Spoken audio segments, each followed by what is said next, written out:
In this episode, I am joined by Prajwal Ratna Vajracharya, a tantric priest in a centuries-old Newari Buddhist family lineage and master of the religious dance form of Charya Nritya. Prajwal recounts his upbringing and early training, explains why his lineage was kept secret for hundreds of years, the reasons for its emergence into public awareness, and why his family received criticism for opening up their sacred secrets. Prajwal describes the holy dance tradition of Charya Nritya and details its layers of spiritual meaning, impact on the subtle energetic body, and emphasis on embodied awakening. Prajwal also shares the application to meditation, deity yoga, and ritual, and reveals the stages of enlightenment in the Newari Buddhist tradition. So without further ado, Prajwal Ratna Vajracharya. Prajwal Ratna Vajracharya, welcome to the podcast. Thank you, Steve. This is great. Yes, I'm so delighted to be talking with you. I've been anticipating this interview for quite some time, ever since Taya arranged it for us. Thank you, Taya. Yeah, thank you for Taya for that one. Yeah. You have had a remarkable life and belong to a remarkable and, I would say, not so widely known tradition, that of Newari Buddhism, and in particular lineages and disciplines such as the Charya Nritya dance and others. And I'd like to ask you about those. I wonder if we might begin with your own biography. Could you say something about what was the context of your upbringing? Where did you grow up? And who were your parents? And I know these are all very relevant points. So I would be very interested to hear you talk a bit about those. Oh, yeah. My father's, I was born in Nepal, so in the Kathmandu Valley. So long lineage tradition we have. My ancestors, which is called a Srota Vajra, which is like considered to be 2,200 years. He created Bihara with the monastic schools back in the old days.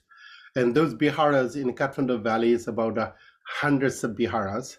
They used to be schools and colleges and universities, and so that's back in old days, but no more exists that way. It's been happening.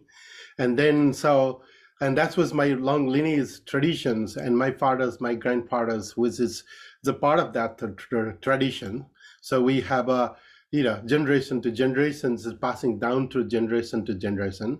And my father's the very well-known scholars. He has published many books in Nepal. He also did a little bit of revolutions in that the ways like this dance tradition, this secret ritual traditions, and Newari Buddhist tradition been prohibited to not to talk to anybody, because we have such a crazy kingdoms which has been run by the Hindus for almost 800 years. So last part, which is like the Rana kingdom, they rule, so they don't allow for anybody to talk about the Buddhism. If you are Buddhist, in 1953, they kick out all the Buddhists in Nepal Valley.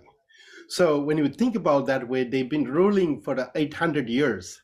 So we're not allowed to talk about a Buddhist tradition. That's why it's not known outside. Newari Buddhism is not known outside the world.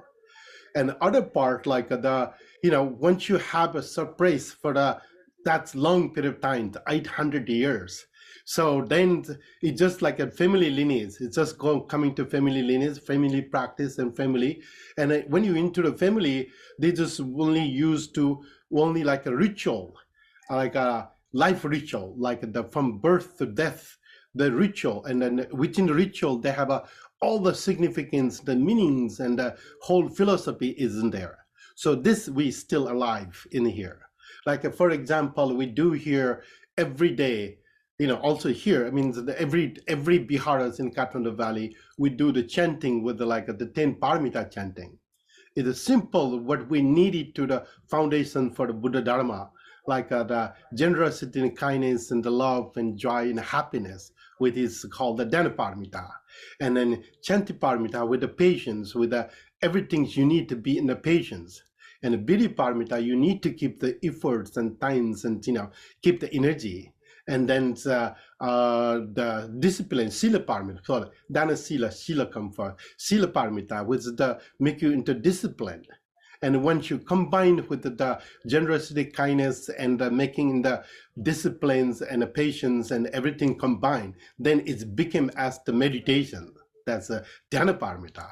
And once you have a conscious mind working with the dhyana paramita, then everything you do into the prajna paramita, which means the wisdom training. So for that to do it, then they also call bala paramita, with the energy to put on. And then says then bala upaya paramita, you need to make it that as whatever you put on, that you need to be in a skillful way. If it's done in a skillful way, people will take away it in a different, you have to make a meaningful and a skillful way. And then pranidhi paramita comes, that is, with this, you not only skillful way, you need to have a clear visions. And once you have a clear visions and a clear path, then turning everything to the wisdom, knowledge. So the last one is the jnana paramita come. So those are the things in the everyday in the mornings. This is not the doing for a Buddha puja, it's doing for reminding for us. That's like the Buddhism used to be practical, is need to be practiced. So that's why we do practice every day and use in a practical life and bring you that to tradition. So that is long lineage traditions in my tradition, which is, as I say, like my ancestor, which is like a 2,200 years. And that also in the other part, like when the Asoka, he concrete everything, he take a refuge to Nepal, and he built everywhere he goes. He dedicated to his whatever he done in the past with the killing too many people. So he's offered the stupa, and that stupa still exists in my Bihara in the present day. That was in the 3rd century. So it's the evidence so that way. It's been hundreds of thousands of years. It's been carried on the Newari Buddhist traditions. But as I say, like there's no that much people are, it been suppressed with the kingdoms. So that not much people are continues to talk or practice. Now, like at present day, so many now like scholars and people are started studying all different things. People start building up a little more, but it's been for long period of times. Now it's times like a coming out for the Newari Buddhism, that I can say. So that's fascinating. I wonder if you might describe some of the distinctive characteristics of Newari Buddhism. For example, the Guruju caste, of which you're a part, the Vajracharya role. I wonder if you might say something about that, and also the rich artistic and creative tradition that's there in Newari Buddhism. Yeah, Guruju means the Guru Bhazu. That's what they call. The Guru Bhazu means the teacher, respected teacher. So that's the Newari peoples, and then Vajracharya is like the tantric master. They have a incredible knowledge. They have incredible sadhana. They do under every Newari Vajracharya. They have always the secret sign rooms. Nobody saw them. The only families allowed to that secret room. So we've been practicing that, tantras and the texts and the rituals, and it's been for long periods of time. So Guru Bhazu, that's just in back in old day, we have anything's happen in the city, like the people have problems. People have dyings and death and spirit and bad spirit and good spirit and horrible situation happening. So Vajracharya is always able to remove that kind of obstacle. So that's why they call the Guru Bhazu is the Vajracharya is considered the Guru Bhazu. So and then like in Nepal, like let's say in a present day, like a pregnancy, when you have a pregnancy, they do like a 3 month, within 3 months, they do the ritual, 6 months, they do the ritual, 9 months, they do the ritual. So they make sure that it's in the psychologically, like, okay, you have, when you got freaking, lots of, ways, like people are freaking out, like, what are going to happen? And then also the males and females, like a parent, like, oh, no, it's just like, So when you do the ritual, it's make you like calm and relax. Okay, it's will be okay. So when you mental set up that way, and then when the baby come out, it's come out with a nicely. But here, like they don't have any ritual. They just don't know what to do. So they are in a ritual tradition, keep alive. Anything will take care of that. I will, making rituals. So that's what the Guru Bhaju is like. When the Guru Bhaju say, this will be great. So your mental setup, and then it's a rise in the, very smoothly. That's why the Guru Bhaju is like the great master, great teachers that consider back in old day. Still, I mean, they consider like in Nepal, like a Vajracharya is like okay, they know who know more than others. So, but those days the modernization happening, so studies is getting less, but still there is the people who does practice and talk about the dharma. That's I can say. So. And your father was a famous Vajracharya also, Yeah. and he trained you in this patrilineal tradition. Could you say something about your training? What was it like growing up with your father and having him pass on these teachings to you? Yeah, my father had like the 500 clients we called, they like a ritual, people's like anything happen in the 500 families. So my father is always busy with the ritual. And top of that, he have incredible book collections, like the richings, he wrote the book, he write the book. So he have published it about 20 book on the different topics. Like let's say, for example, like why people sacrifice, what is the meaning of the sacrifice? And what is the tantra say about the sacrifice? Everybody's traditions in Nepal, they, don't do the sacrifice. That's want to make people understanding the meaning of the sacrifice. And the biharas, and how many biharas, the key of the bihara.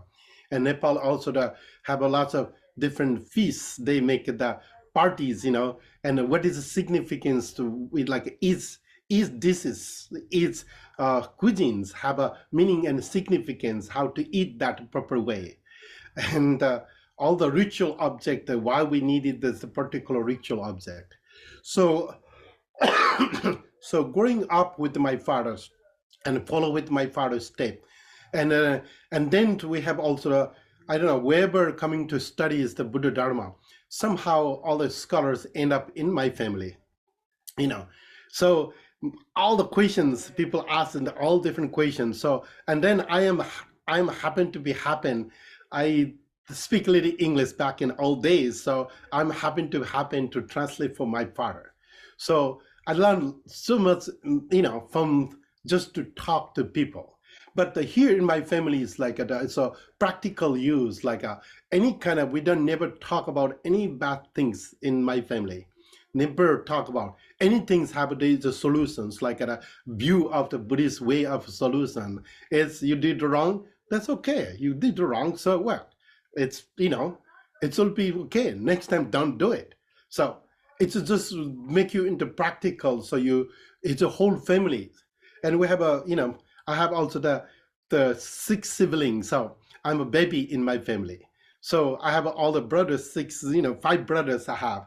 So, I've been well take care, like every brother's been take caring me. So I'm like kind of like a freedom. So I don't need to be responsibility to anything.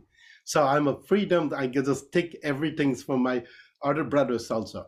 So I have one brother, which is also the two brothers from the 2 brothers is a tanka painter, Powa painting. And my Powa painting also, that's way like my brothers doesn't draw the Powa painting from from this something they see.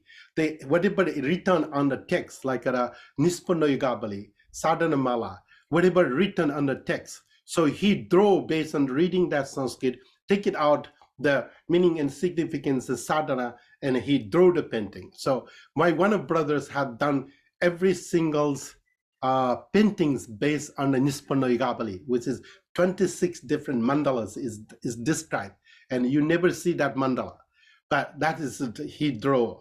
And my other brothers also, now he became the follow with my father's step. father first step with the rituals and publishing the book, my oldest brothers.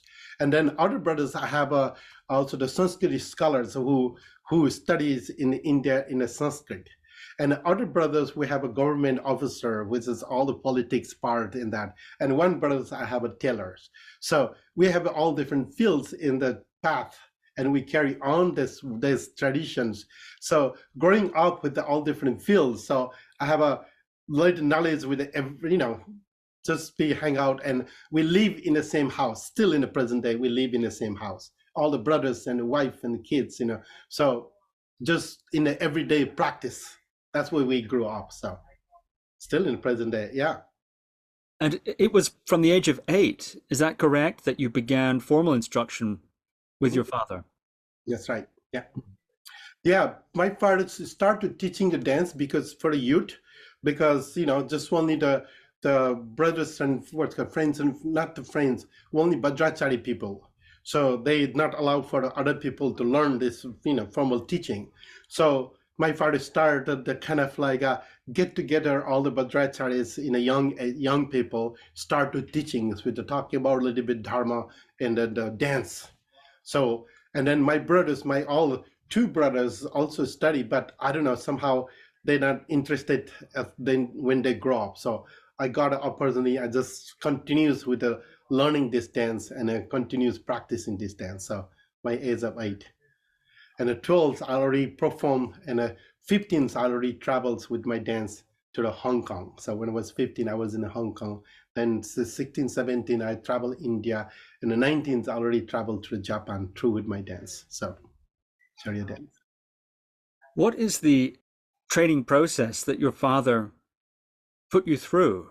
I suppose there's choreography, certain movements one has to learn, but also deeper levels of meaning, I would assume. What are the levels of training that you went through as a boy?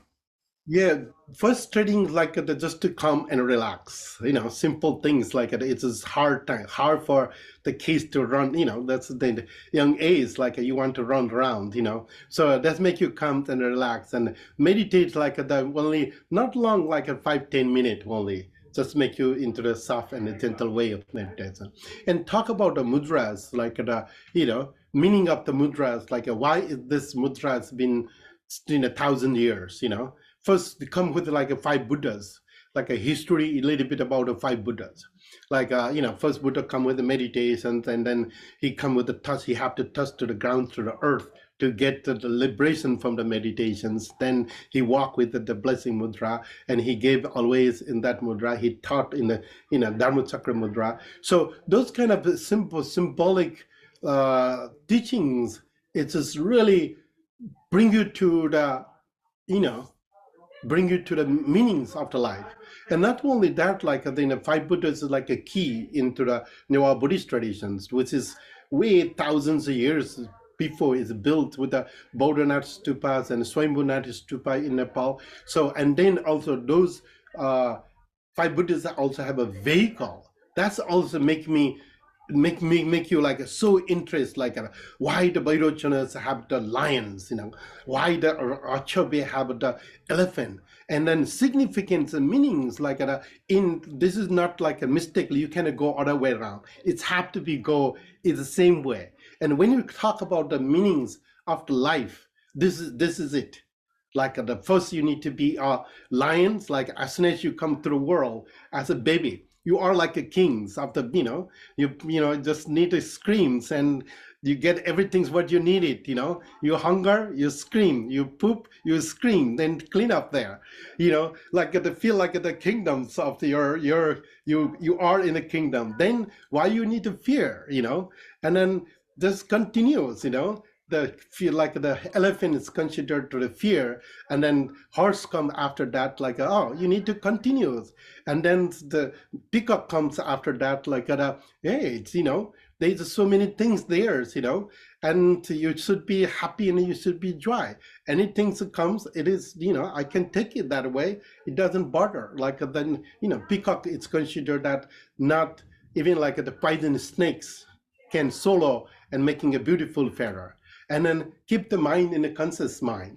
So when you practice, when you do, so those are the animal, it's taught in the Buddha. So that's why it's a very simple way. My father's, connected to the animals, connected to nature, connected to bring you to that. That's making like wow, this is amazing.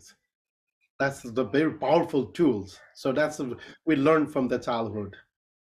You've begun to talk there about the dance, the Charya Nritya dance. I wonder if you might tell us something about that dance. What is its origin and what is its purpose? How does it function within the Newari Buddhist system? Well, Charya is like the key of to get enlightened. That's what we say in also the even like a Hebrews or tantras. Without dance and a singing, there's no way of liberations. There's also yogini tantras like without a dance and a singing, there's no way to honor the yoginis. So when you see this kind of things, the Charya Nritya is those master being found to basically like Charya Nritya is like a embodiment as a deity. You become yourself as a deity. But preparation for that, the deity is to rise. There's lots of different ways, like the feet and the hands and awareness to have to be happen. So Charya Nritya is a guide you to understanding the awareness, how it that making the movements in the awareness.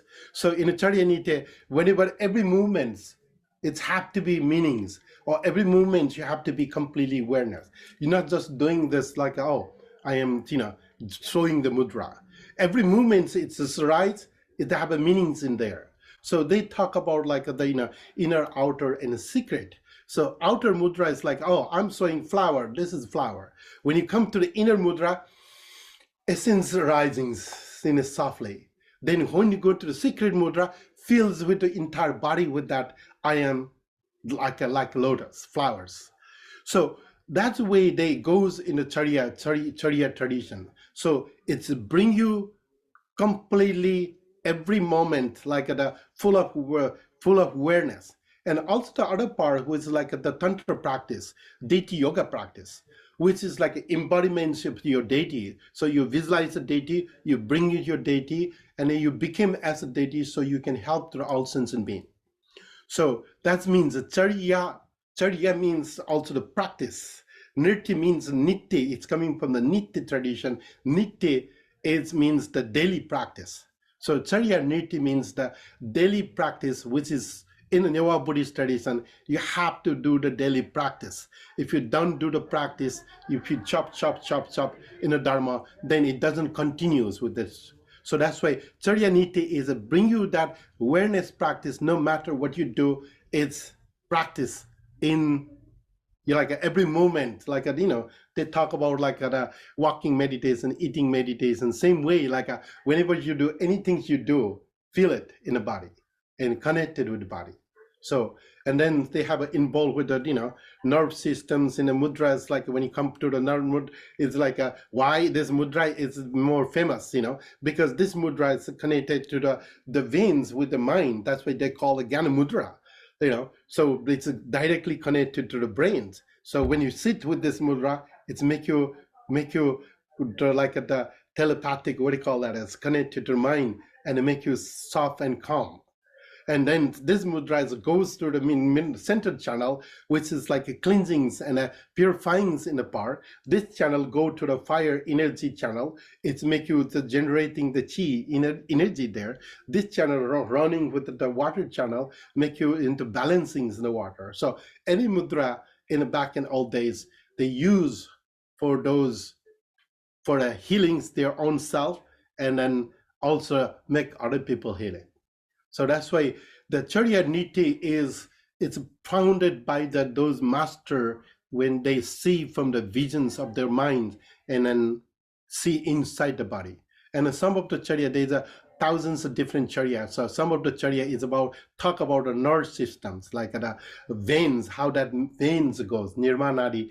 They talk about how the veins, where the chakras, how they combine together, and then in a transformation. And some Charya is esoteric. They talk about more like how to like the deepening into the sacredness and build the what we call incredible energy through with the mudra. So they have a church. The outer mudra where they talk about the nature, like when you're listening to the nature, like okay, trees, winds come to the trees and trees move into beautiful ways and fall the tree leaves and dancing around and move around and wash it away into the emptiness. They very specifically they talk about the nature. So Charya Nritya, it's like so many different levels and so many different ways you can bring the realizations. That is about the Charya. So that's really needed for everybody to practice the Charya. That's why it's in the thousands of Charya we have. So that's very interesting. The phrase you used, to feel everything that you do in the body. That emphasis on the body is very interesting. You talked about sadhana. You talked about the deity yoga. And I think sometimes sadhana is taken to be deity yoga, sitting still, close the eyes, and imagine the deity, that sort of thing. Maybe there's some mantra. Maybe there's some breathing, holding the breath, like Tumo or something like this. But this seems to be, in this Charya Nritya tradition, so much more involving the body. Yeah.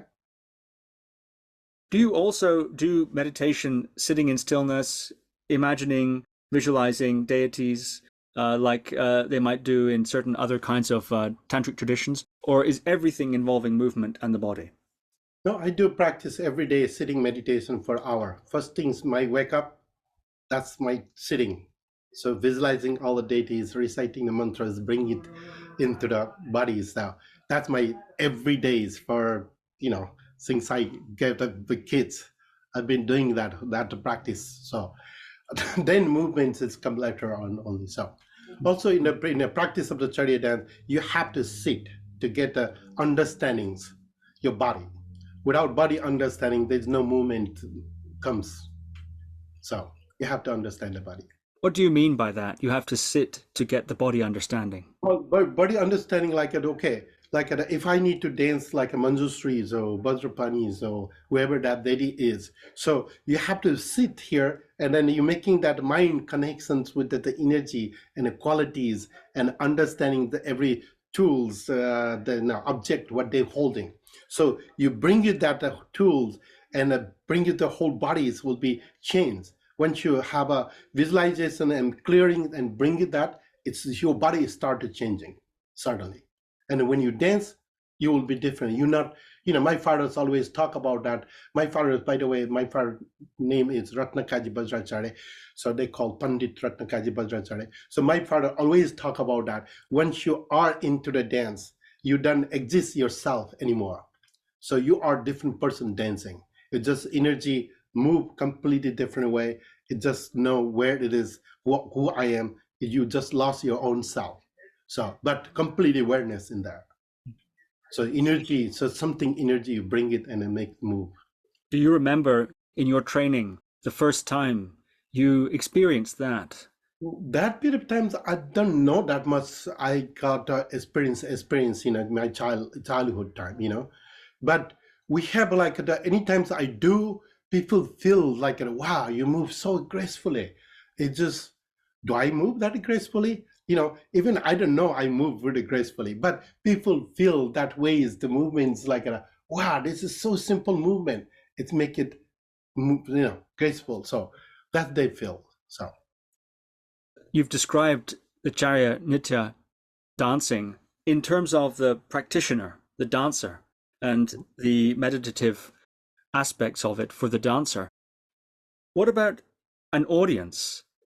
Is this dance also a performance? Does it have a function for the audience members also in terms of meditation? Yeah, this is, it's like imagine that like the deities appearing in the present day, with dance is like the give life of the painting, give life of the statues. So for them, like, wow, this as soon as in the appearance with the dance costumes and dress and movement, every little thing. So the dance is described as the iconographies of the deities. So when it arises, it's make a completely transformation for the audience. Yeah. It's a powerful tools, I mean, so that's why, Buddha Dharma practitioner, they should be a little bit experience and a feels embodiment rather than talk in intellectual. Like, Buddha Dharma is like more about talk about the Four Noble Truth, to talk about the Eightfold Path, so embodiments like what is look like the Four Noble Truth, what you see in the sufferings, feel in the sufferings, all, and then the way of path and the liberating from the suffering and transformation from suffering, rising. So embodiment, it's a very different than just read the intellectual text, are you understanding? But understanding is your intellectual mind understanding, but embodiment, it's very different. So that's to make it powerful with this dance. So. Wonderful, fascinating. Thank you very much.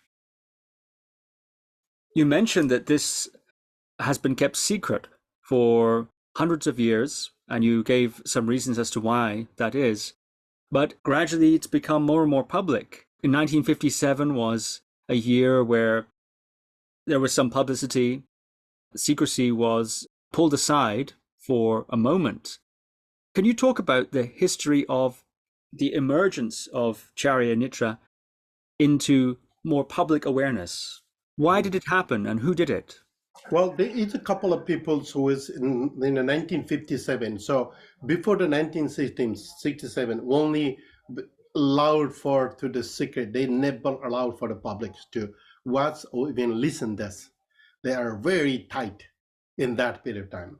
So, but in 1957, they got what's called democratic system a little bit. And they bring you to the World Buddhist Conference. That's called the Fourth World Buddhist Conference, happened in Nepal. And Buddhist tradition, they don't know what to present. Lots of Buddhist other countries, they do lots of different things. And then there's one of the Vajracharya from Patans, like, okay, we should do the Charya dance. So that's the first performance happened in 1957, that only one dance. And other people have a comment, like complaining about this dance supposed to not to do. So then go underground again, like they're not supposed to be performed. And then my father's, as a scholar, they sell the statues, naked statues, or paintings, everywhere, And then why not this dance should be teaching to everybody? So he wrote a book on the Charya dance. First book came out like a Buddhist ritual dance in the 82nd. That was the Buddhist, they call, somebody translate that one, so Buddhist ritual dance. And then volume 1, volume 2, Chachamuna, they published it. So, but when the Buddha came out, the text came out, everybody blamed my fathers. You should not perform now like a Charya is like been market. Everybody can read, everybody can now, you take out the secretness. And my father just gave a simple way of communication to those people. What is a secret? So there's the statues there. They describe in a Charya dance about the statue, how beautiful, what the wisdom they can give, how to transform it and get it. This is the wisdom. Instead of a statue, you should give it Charya, so they can learn more meanings out of that. So if you can make it that a meaningful way of life, then this is our tradition. There's no such secretness there. Secretness there, which is hard to understanding, like as I mentioned that, talk about nadis and chakras, it's hard to understand. Those are the secret, but all the deity is not a secret there. It is okay to make it that. But people have in my understanding, they are more, if you've been suppressed for the hundreds of years with the same thing, you're not allowed to tell, you're not allowed to say. So everybody's have like, okay, not, they like so much into their mind, like always that's why I'm saying my father is a very revolutionary. He did like a crazy revolution there to make that people understanding. And until my father's alive, actually, nobody respect my father's like he's a revolutionary.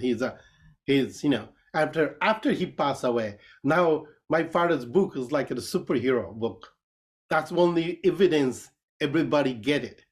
Anybody talk about a Charya dance, That's my father's book. Without my father's book, there's no Charya tradition. It's continuous. So that's a happen.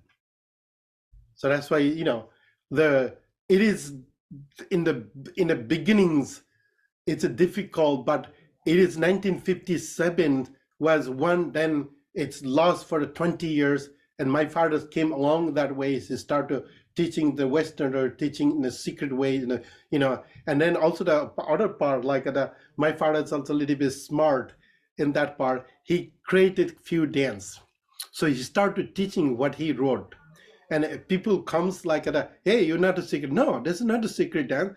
I wrote this dance. Look at this. Sign off with my name.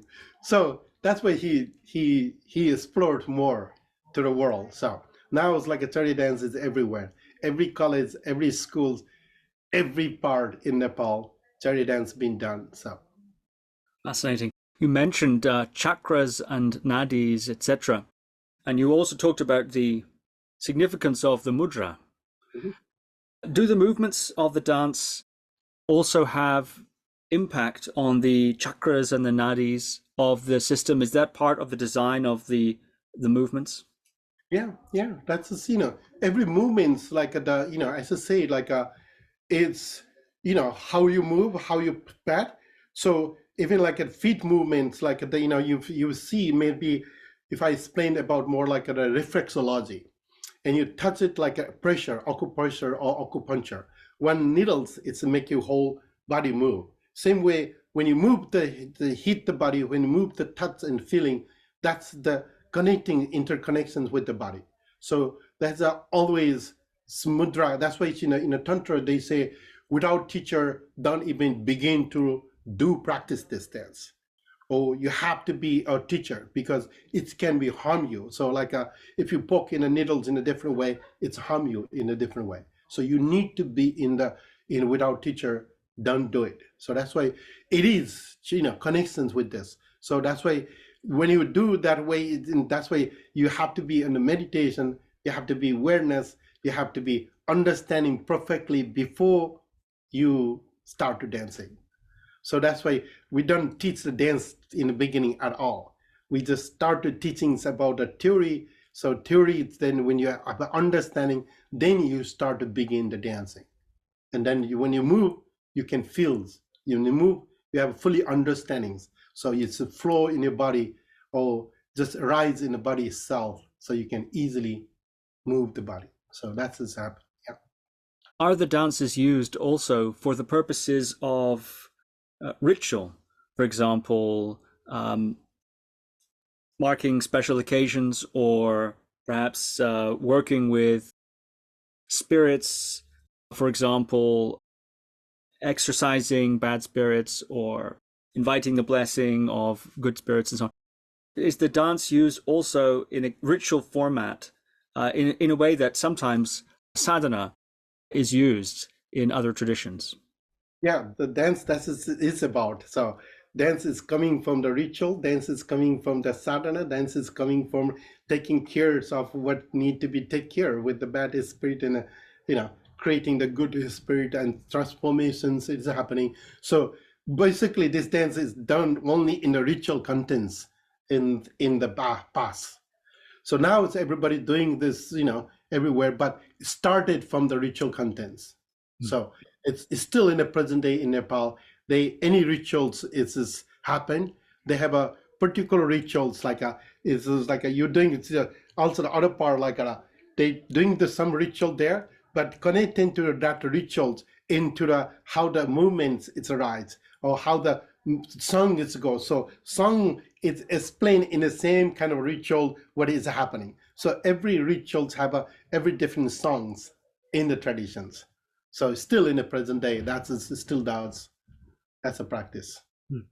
Yeah. In the Newari tradition, how is this dance seen in the context of enlightenment?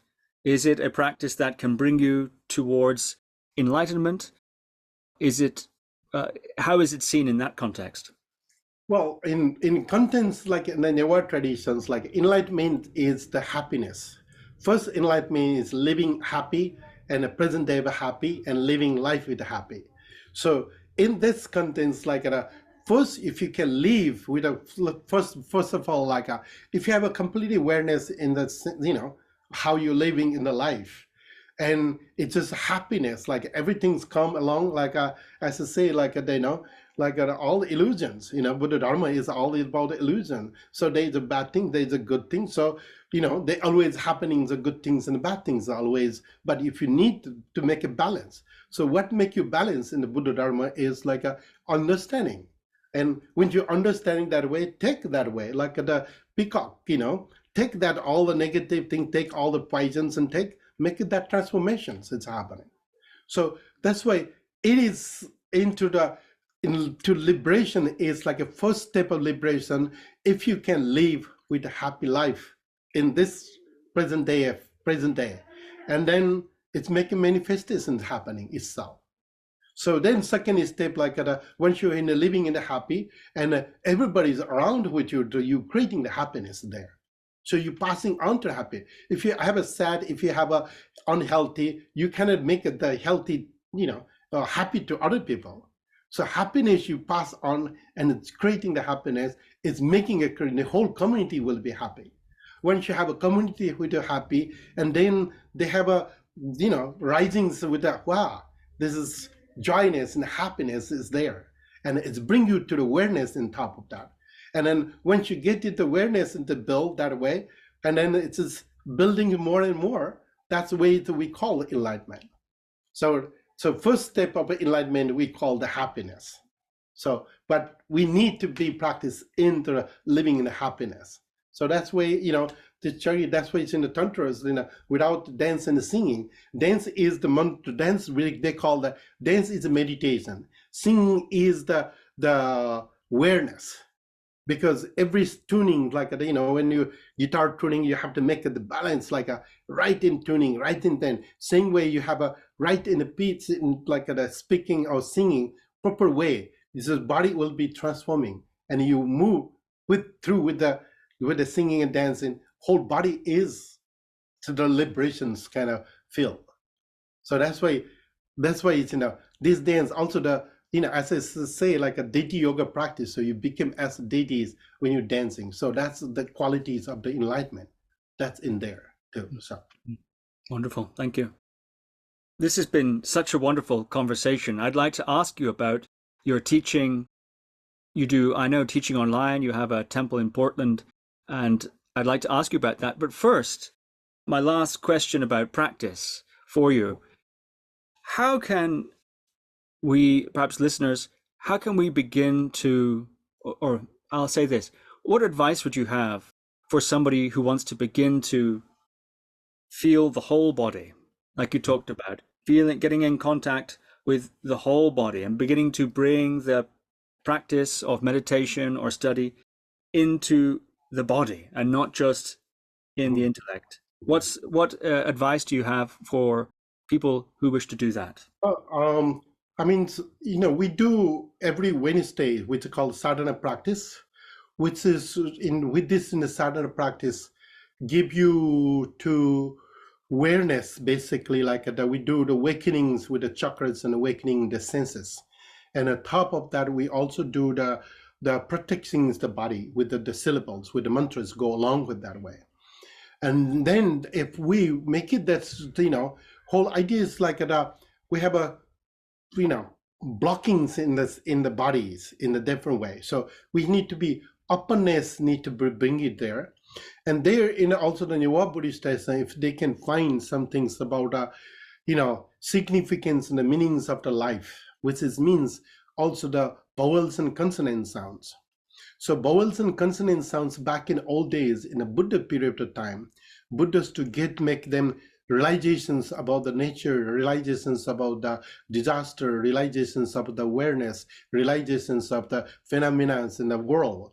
So they taught in the Siddhartha, Gautama, with the vowels and consonant sound. Each vowels and consonant sounds have a significance and meanings, and also connected to the inner part of the body. We call the more like the nyasas. Nyasa means like there's a e, all the part in the bodies it's connected to vowels and consonant sound. And each vowels and consonant sounds also like means appear with the anitya. So anitya means that way is like why the anitya first letter became that way, because they talk about anitya is the emptiness. So with the world is like there is no such things there, but there is such a thing there. So coming to the Atma, the spirit, energy comes. E comes with the divineness. So they talk every little thing. So we can make it that is to understandings and find the sources that way. It's a help you to people to, to understanding the body. So idea also in Buddha Dharma, first you have to understanding, don't blame other people, don't, other people. You have to understanding this body. Where you come from, what is the nature, you bring it that way, why I'm unhappy, why I'm unsatisfied, you just understanding this body, and then it's make the transformations happening. That's why we do every Wednesday. This is a free online, so it's a guided meditation. People can join, then, so just to get a little hints, but there is a many different way. Human body is so complicated body that, most of people talk about that. It's not easy to just go, but patience is important. So that's why be patient and try to understand. That's why all the Buddhas and Bodhisattva, they came to enlighten because of the awareness of the body. So they practice no matter how it is. So we have a practice with this in a sadhana practice. So every Wednesday, 6 o'clock in my time. So thank you. And where can people find out more about your activities and your temple and your online teachings? Yeah, that's in a web page, always update to web page. My dance teachings and dance activities also, I have 2 web pages, dancemandal.com, DANCEMANDAL. Don't keep the LA. So dancemandal. If you go LA, there's different web page.com. And then also the Portland Baha, Portland, PORTLAND, land, BAHA, Baha.org. That's the 2 web pages I have. That's the temple, non-profit organization. So you can get all information, and only way we can reach to the people with the email. So just sign up for the email. So you get every month with 2 emails. So we send out. We don't send out that much email. So yeah, that's the information you can get it. Yeah. Thank you. This has been such a fascinating conversation. Thank you for sharing all about your tradition and your lineage and teaching. Prajwal Ratna Vajracharya, thank you very much. Thank you, Steve. Thank you for, including me in your broadcast. So thank you very much. Great. Thank you for listening to another Guru Viking podcast. For more interviews like these, as well as articles, videos, and guided meditations, visit www.guruviking.com.